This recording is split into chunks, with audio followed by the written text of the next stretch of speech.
So, how do we talk about the future? Is it something set in stone, a good guess, or just one of a million possibilities? You know, the words we choose, they can change everything. To figure this out, we're going to dive into a pretty fascinating story, a story about survival. Okay, so let's set the scene. Our story kicks off on Wild Rock. It's this remote, totally uninhabited island out in the North Atlantic. And here, a group of people are trying this radical experiment to survive all on their own for one whole year. But, as you can probably guess, something's gone wrong. A reporter shows up on the island and finds them packing their bags months before they were supposed to. The whole experiment, it's a bust. And the really interesting question isn't just what went wrong, but how they start talking about what's going to happen next. Wow, listen to that. There's zero hesitation there, right? That's not a wish or a maybe, that is a decision that has already been made. It's a solid plan. And that phrase, "we're going to," that's the key here. It tells us this future is already underway. So let's break that down, because this little phrase, "gonna to," is a real powerhouse when we talk about the future.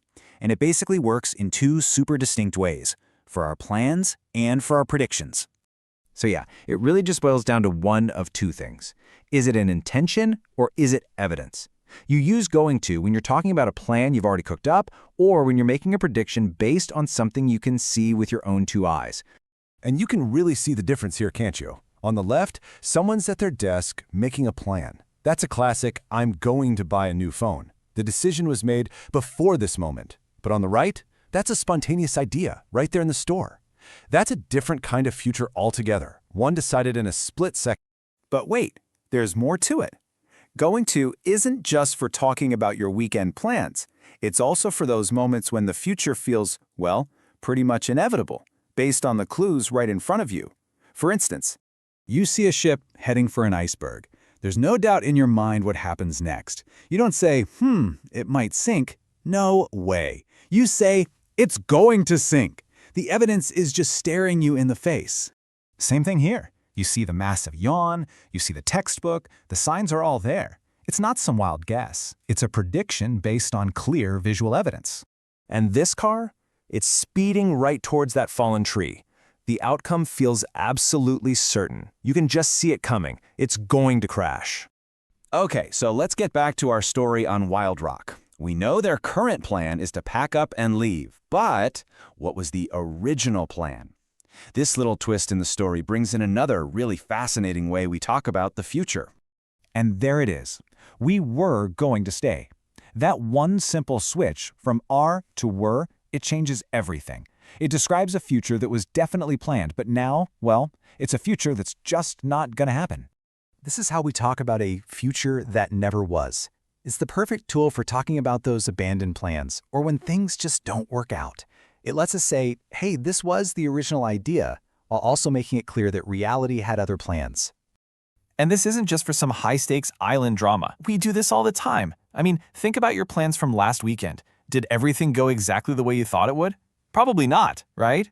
See? That phrase, "I was going to watch a film," perfectly sets up the original plan. But it also immediately makes you think, ooh, what happened instead? It's how we show that our plans aren't rigid, they can change and evolve. So, the Wild Rock Group has a new plan. But a plan is rarely just one thing, is it? It's usually a sequence of events. So how do they connect all the dots and build a timeline for their big escape?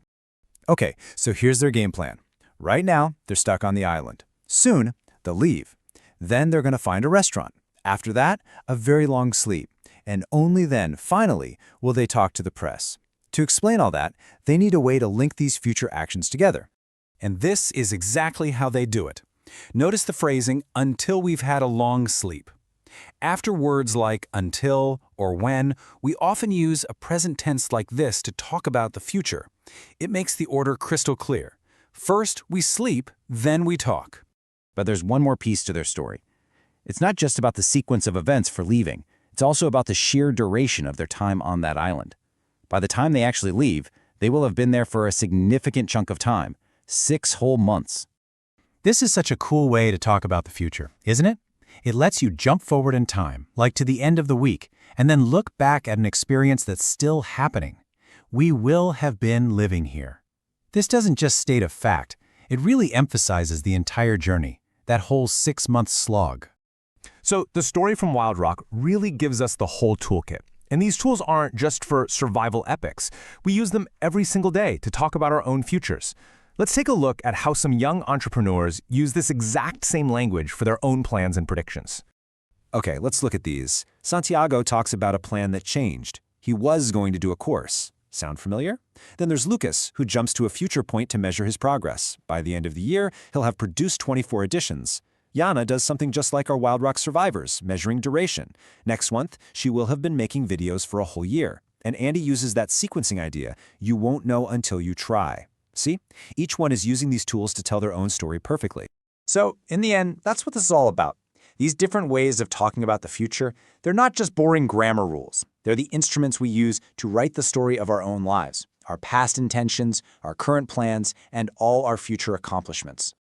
When you really learn how to use these tools with confidence, you get this amazing power to tell your own story with total precision and impact. So now you have the tools. The only question left is, what future are you going to create?